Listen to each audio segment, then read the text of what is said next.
Cet accord post-Brexit avec lequel les Britanniques prennent pas mal de liberté, ça ne plaît pas aux Américains, ça ne plaît pas aux Européens. D'ailleurs, la France l'a redit ce matin, attention, parce que si cet accord n'est pas respecté, il pourrait y avoir de nouveaux droits de douane imposé aux Britanniques. On va en parler un petit peu de cet accord sur le Brexit avec lequel Londres prend quelques libertés. On va en parler avec Michel de Fabiani qui est avec nous par vidéo interposée. Bonjour monsieur de Fabiani. Vous êtes vice-président de la Chambre de commerce franco-britannique. Clément Beaune l'a redit ce matin, cet accord clairement n'est pas appliqué comme il devrait l'être sur le terrain.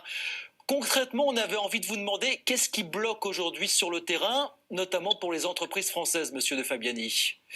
Alors, écoutez, je crois que ce qui bloque, c'est la situation Irlande. Donc, il ne faut pas, je crois, confondre le problème de l'Irlande et le problème du UK en soi.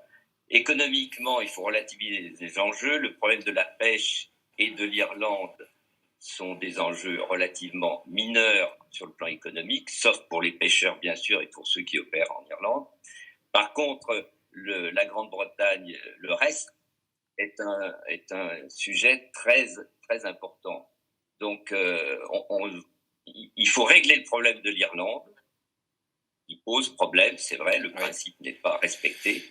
Mais il ne faudrait pas détruire l'accord, notamment pour les entreprises françaises et britanniques opérant en France et vice-versa, parce que là, on a un enjeu majeur. Donc, on espère que le problème de l'Irlande va se résoudre et évitera des rétorsions beaucoup plus importantes. Concrètement, ça se traduit comment sur le terrain pour les entreprises françaises aujourd'hui? Écoutez, pour le moment, entre France et UK, il n'y a pas de problème majeur.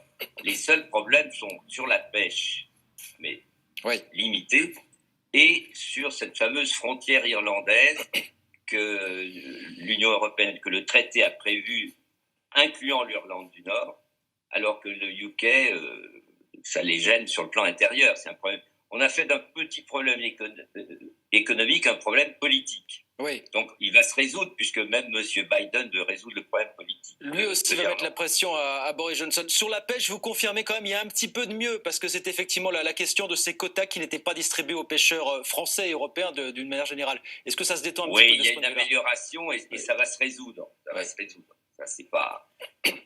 C'est épidermique, bien sûr, notamment pour les pêcheurs, mais ça va se résoudre. Par contre, il ne faudrait pas qu'il y ait des rétorsions qui entraînent une refonte complète des droits de douane et des mesures de rétorsion entre France et Grande-Bretagne, parce que là, on a deux pays très importants, des entreprises très importantes, avec des enjeux dans l'automobile, la pharmacie, l'énergie, l'agroalimentaire, les infrastructures, etc. Donc là est le vrai enjeu.